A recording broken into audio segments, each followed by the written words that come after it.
di ko tàmbali avec la présidente, la coordonnatrice nationale des femmes du parti ARC, l'alternative pour la relève citoyenne, Madame Ndeye Penda Diop. Madame Ndeye Penda, jërëjëf parce que li mu def dafa rëy mënu ko waxal boppam ñun ñoo ko mën a waxal. Elle est présidente quand même d'un réseau national et international qui fait plus de 30 000 femmes. loolu moom waxu ko maa leen ko wax ca parti bi mu tàmbalee bokk na ci ñi njëkk a ñëw démb balaa tey ñu ànd di dox ba tey mu ñëw jël réseau seeyal ko ci biir parti ARC donc kooku góor la garmi la ànd ak boroom këram muy wane ne seykat la ay goroom toog seedeel ko ak i bàjjanam Ndeye Penda jërëjëf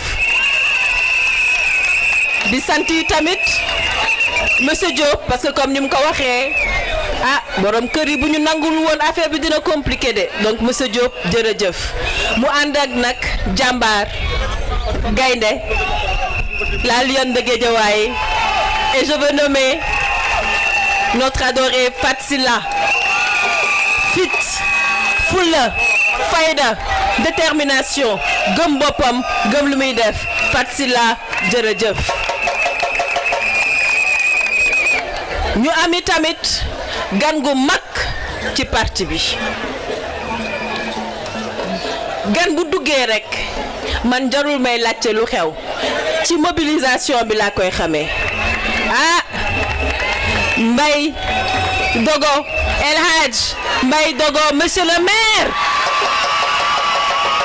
jërëjëf moom bi mu ñëwee jërë ngeen jëf wax ma turu partem son mouvement la jeunesse maa ngi ñëw ne mouvement bi mi ngi tudd mouvement ànd ci dëgg ak ngor ànd ci dëgg ak ngor kooku xam ngeen ne moom ak waa ARC war nañ mën a def war nañ mën a ànd donc dalal ak jàmm ci sa kër Mbaye di remercier itamit Fodé Mbow mi jóge ci grand parti ñëw yokku ci njaboot gi Mbow dégg nañ kàddu yi gis nañu yéene bi te inshallahu rabbi comme ni nga ko waxee yàlla na yàlla def ñu ànd ba pale ndaxte nag am na foo nekkoon te fi nga nekkoon xam nañ ko ci biir Géejawaay yaa wëlbatiku seet li gën seet li baax ànd ak moom ñëw ci ñun ñu la ciy sant di la ci gërëm di remercier yi tamit Youssou Fall mi jóge parti socialiste mi nga xam ne mënu fi woon teew tey ndax ab dëj bu mu am mais sant nañ ko moom i tamit gërëm ko mbokki Sénégal Géejawaay fii la lépp commencé fii la mbir mi tàmbalee te dinaa leen wax lu tax man nag asiko mbir mi dina gën a neex teylu leen ko tuuti rek man nag doomu Pikine la juddoo di remercier waa Pikine yi fi teew ñëpp gis naa sotle bi gis naa taxawaay bi wane ngeen ko wante nag sët ca kër maamam Géejawaay sama ëttu maam la fii sama kër maam El Hadj Abdoulaye Ngom fii sama kër maam El Hadj Cheikh Ngom quartier Cheikh Ngom ku ko xamul dégg nga ko moom mooy doomu Géejawaay dundam yépp mu jagleel ko Géejawaay ak askanu Géejawaay mu doon responsable politique bu mag ci parti socialiste donc ñiy toog xëy na xamuñu ma di laajte Anta Babacar Ngom lu muy def ci langum politique bi ñooñu nañu wëri kuy sama maam ba tax nag ma jël nuyoo famille bi yépp bàjjen yi maam yi tante yi ñi fi nekk ñi fi teewul teg ko ci loxo sunu bàjjen Yacine Ngom mi fi toog liggéey fi liggéey bu mucc ayib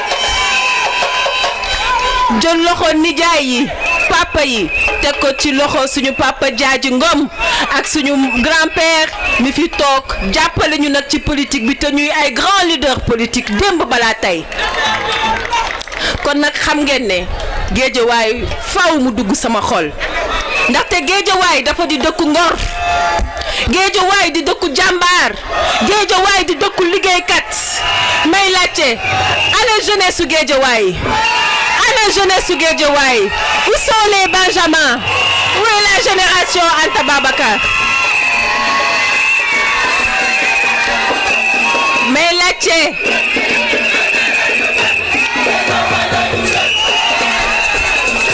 maa leen gën a bëgg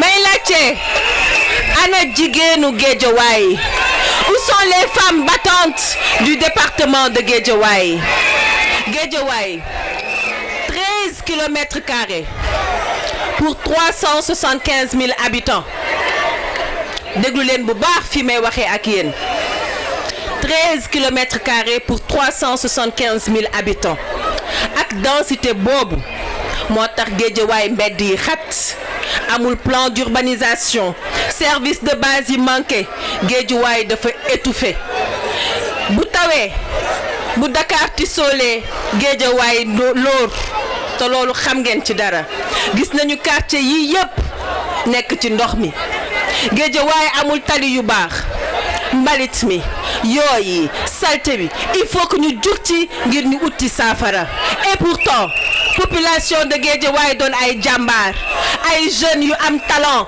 ñii yor seeni diplôme ñii nekk des artistes exceptionnels ci musique ci sport ci culture urbaine ci digital mais chômage bi bëri lool insécurité bi jaaxal ñëpp infrastructure sport et culture doyul hôpitaux yi màgget te pourtant Guédiawaye est une terre d'opportunité Guédiawaye est une terre d'opportunité ca ko xam santé de proximité formation ay logement yu baax gestion mbalit mi énergie propre et renouvelable ak plan de développement bu baax Guédiawaye mën na nekk un modèle national mbokk yi ville de Guédiawaye dafa soxla maire bu mat li ñu koy doyee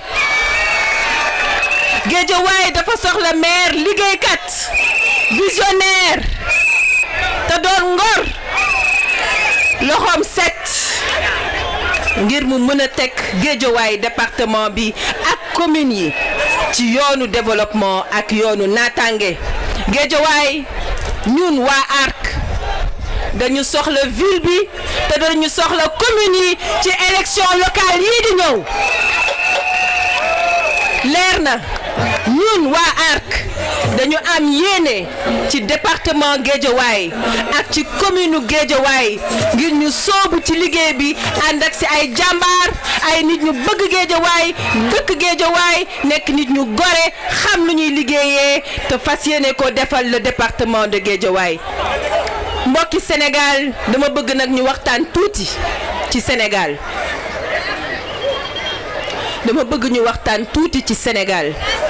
li may wax nag du waxu politique sama xol laa ko tibbee. La jeunesse, écoutez bien, xawma yéen mais man sama xel tey na torop ci suñu réew mi ak situation bi ñu toll. soo dégloo tuuti coowu politique de très bas niveau bi ñuy dund man lii jaaxal na ma. ñi nga wax 4e sous-sol wante bu ñu moytuwul 17e sous-sol sax dinañ ko dépasser. bor bi la dette nous allons en parler. mbir mi du ne bor bi am na wala bor bi amul mais là n'est pas la question. bor bi mu am ñu ngi fay. bor bi mu ñàkk a am ñu ngi fay. li ñu bëgg a xam mooy naka la ñuy def ba génnee sénégalais yi ci guuta gi ñu nekk. loolu mooy wax ji. buñ demee tey ba Bloomberg di jël Sénégal boole ko ci ñetti dëkk yi nga xamante ne dañoo jege faillite ginnaaw Mozambique ginnaaw Gabon kon xam ngeen ne que la situation est critique. L'heure est grave. buñ demee ba S&P génnee son rapport tey wàccee suñu note dégradé ñu ñi ngi nekkoon B- mu wàccee ñu ba CCC+. ci liste bi ñu yóbbu ñu ba ci 17e ci rang bi ci suuf te naan ne ñu nag dinañ ñu gën a dégradé waat. Chers militants, chers concitoyens, la situation est grave. La situation est sérieuse et elle mérite une prise de responsabilité sincère. waaye nag li coow li di bare yépp mooy mbir mi am na solution. bind leen ñaar yi ci solution bi muy courage politique ak lucidité économique. courage politique dëgg la laaj ak lucidité économique pour génne Sénégal ci situation bi mu nekk ndaxte bor bi li ñuy bañ a dégg ñun tey dinañ ko wax. bor bi il faut que ñu restructurer ko. nanguwuñu kuñ ko wax te xam-xam lañ leen di wax. bor bi il faut que ñu restructurer ko. li ngay mujjee mu wóor ne di nga ko def tàmbalee ko ci njëlbeen bi nga moomee sa bopp. nañu négocier calmement ak suñuy partenaires bilatéraux. am nañ si nag ay xalaat ay solutions dinañu ko bind parce que nous sommes un parti de proposition d'idées et de vision te dinañ leen ko jébbal ñu def baax na ñu deful baax na. parce que nag ñi ñu jiite il faut que ñu delloo si seen xel ndaxte ab état boo koy diriger dafa laaj dal dafa laaj masla. moo tax mbokk yi dama leen di ñaan ngeen may ma tuuti ma wax ak FMI, le Fonds monétaire international. To our partners at the International Monetary Fund.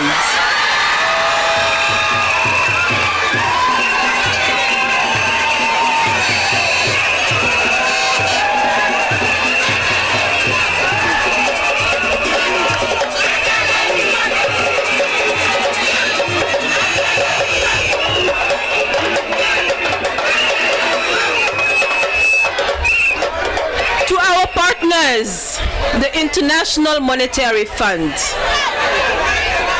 Senegal speaks today with one voice, the voice of its political actors across all parties, its civil society, its women, its youth, and the 18 million citizens who believes deeply in the promise of this nation. Our relationship with the IMF did not begin with any single administration.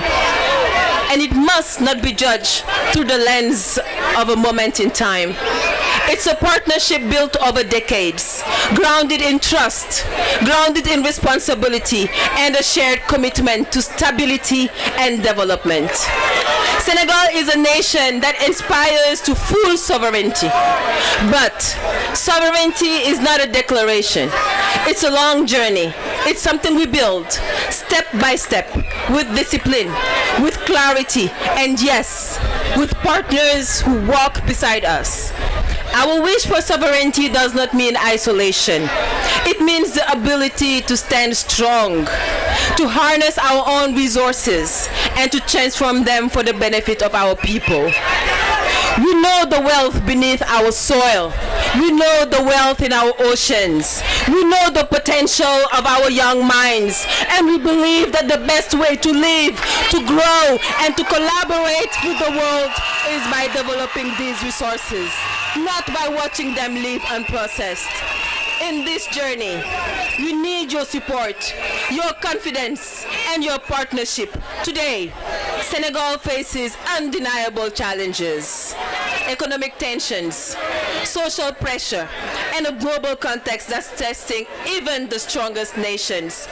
But Senegal is also a country of extraordinary opportunity, a young, dynamic population, rich human potential, and a determination to work, to reform, and to honor every commitment made. We therefore ask the IMF to reconsider its position towards Senegal, not for the sake of a government, but for the sake of the people. We ask you to stand with us in this moment as you have stood with us in the past. Senegal will do its part. Senegal will work hard. Senegal will meet its responsibilities.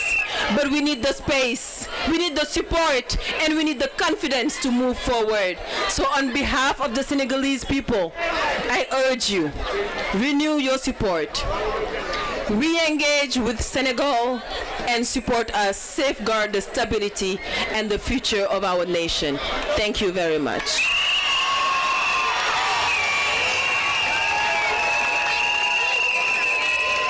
Sama gaay nañu wàccee tension bi tax xam ne waxtaan ak partenaires bilatéraux yooyu et ces institutions internationales jot na bu ñu bëggee am saafara ci solution bi. Souverainisme ñun ak ñoo gëm souverainisme bay dundee li ngay bay xam li nga moom utiliser ko transformer ko ci miim réew dañ see d'accord wala wante nag yaakaar ne ku la bàyyi nga dem ak sa bopp yow kese di dund en autarcie boo moytul da ngay réer ndaxte fii kuy xaru nekku fi. ñun li ñu bëgg mooy liggéey te liggéey boobu mu ànd ak koom foofu la affaire bi nekk. mais woo nguur gi fi nekk nag mu gën a liggéey avec le secteur privé, formel comme informel. fi réew mi toll gëm naa ne secteur privé mooy son meilleur allié. chef d'entreprise yi ma gis yu mag yeeg yu ndaw yi ay patriotes lañu au meilleur sens du terme. dañu jël seen alal, jël seen moomeel, jël seen yaakaar investir ko fii ci Sénégal te dawuñu bi ñëpp dawee dem faneen di liggéeyloo ay junniy sénégalais di dundal ay millions ci population bi. na état bi waxtaan avec son secteur privé. am nañu les capacités à investir bu leen état bi jàppale te nag Sénégal rek moo leen ñor et je sais de quoi je parle. beneen point bi nga xamante ne amal na ma solo lool te ma bëgg parce que ñun ARC bu ñuy wax nañu wax loo xamante ne day yee sénégalais yi. dafa am lu xew mi ngi lëmbe dëkk bi te kenn waxu ci ñi ngi tal leneen et c'est une crise qui est à nos portes. Nous ne sommes pas en sécurité et il faut qu'on s'arrête un moment ndaxte dama bëgg a wax ci situation au Mali. du ay caaxaan Mali dafa bokk ci ñun te Mali mi ngi yàqu. ma bëgg wax ak le président de la République Bassirou Diomaye Faye. Monsieur le Président, aujourd'hui, devant le peuple sénégalais, je vous interpelle sur un danger qui frappe déjà à nos portes, la crise au Mali. Ce qui se passe là-bas n'est pas loin de nous. Non, c'est juste derrière la porte d'à côté. Et cette instabilité, ces groupes armés, ces déplacements de population peuvent à tout moment déborder vers notre pays. Monsieur le Président, le Sénégal ne peut pas rester simple spectateur.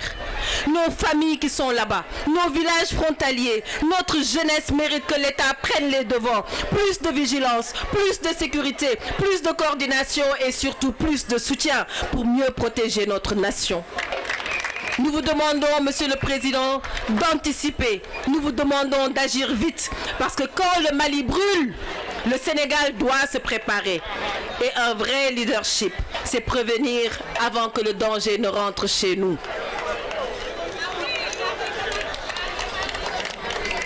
mbokk Sénégal mbokki banlieue sénégalais yi dañu sonn ñun dañu sonn taxe yaa ngi faagaagal askan wi dund gi cher na woyofal bi diis na gann ci ndoddu sénégalais yi nit ñaa ngi dee ndax léegi da ngay tànn ba xam da ngay faju wala da ngay lekk c'est à se demander ndax nguur gi yëg nañ ne mpox sang ci réew mi ak fièvre de la vallée du Rift ndaxte ñi ngi lëmbe réew mi te waxuñu ci dara njàngum xale yii sooxe na population yaa ngi ci biir ndox mi boobu ba tey ku weddi na laaj waa Touba fi ñu leen bàyyi woon ca nawet ba ñi nga fa ba tey ku weddi na laaj waa Guédiawaye fi ñu leen bàyyi woon ñi nga fa ba tey baykat yi seen fit dem na ndax taraar bii ñu leen indil nga xamante ne suñu maam Ablaye Wade moo ko fi jëlee woon ca jamono ja ñoom loolu lañ bëgg indiwaat jox ko baykat yi càmm gi yàqu ndaxte amuñu ay jur yu doy jur gi doyut nappkat yi ñi ngi xaar toujours licence de pêche yi nga ne woon da nga koy négocier nappkat yaa ngi toog di la ci xaar taximaan yi jakartamaan yi marchand ambulant yi fu ñu taxaw ñu dàq leen entreprise yaa ngi tëj ñu toll ni fanweeri junni sénégalais perte nañ seen place te loolu kenn dafa gu ci dara may laaj lan moo dox ci mim réew ñun namm nañu pose de première pierre ñun namm nañu ay inauguration Sénégal lu fi dox nañ ma ko wax ñun nag waa ARC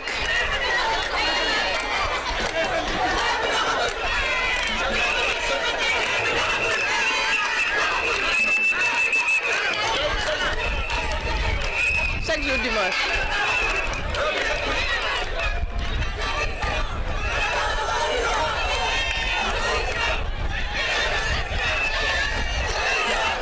ñun nag waa ARC dañu mës a wax ne dañoo d'accord dañoo ànd ci reddition des comptes waaye lu ñu mënta nangu mooy kuy foowee justice di ko utiliser comme arme politique justice mën naa def liggéeyam ci dal sans que mu nekk spectacle ay magistrats yu am fulla yu mën seen liggéey yu am fayda tax xam li ñuy def la ñu am donc nañ leen bàyyi ñu def seen liggéey ak seen teeyu bakkan nañu bàyyi xokkatal presse bii ku wax ñu bëgg laa tëj gémmiñu sénégalais yi démocratie buñ koy wax dafay ànd ak débat ci yar ak teggin mais dafay ànd ak débat waaye lu ma munta d'accord mooy yow bu ñu d'accordul ci ay idée nga foog ne bëgguma Sénégal yaa ma gën a bëgg Sénégal ngay saaga di lumbe loolu moo war a jeex ci Sénégal ma bëgg a wax ne nag jot na ñu libérer tous ces détenus politiques libérer tous les prisonniers d'opinion dooleel justice car comme le disait notre frère et ami Badara Gadiaga, il n'y a pas d'alternative à la justice. Il n'y a pas d'alternative à la justice. Et il n'y a pas d'alternative à la justice. mbokk yi nag dama bëgg ñu waxante beneen dëgg mooy nañu bàyyi foowee suñu xel man ñun ñii même bu fekkee ne ànduñu ak ñoom ànduñu ak nguur gi fi nekk ñun bu ñu sañoon régime bii fi nekk dinañu am ndam maa ko wax ndaxte dañu bëgg Sénégal ndaxte ay jeunes lañu comme ñun jeunesse su Sénégal moo taxaw en 2024 laajte réew mi peuple bi wëlbatiku jox ko à 54% ba pare wis ko ci 130 députés loolu mooy dëgg donc bu ñu sañoon dinañu réussir ndaxte seen réussir c'est la réussite de toute notre génération et ça c'est des vérités incontestables mais malheureusement bu ñu mënoon wàññi tëgg bi tuuti rek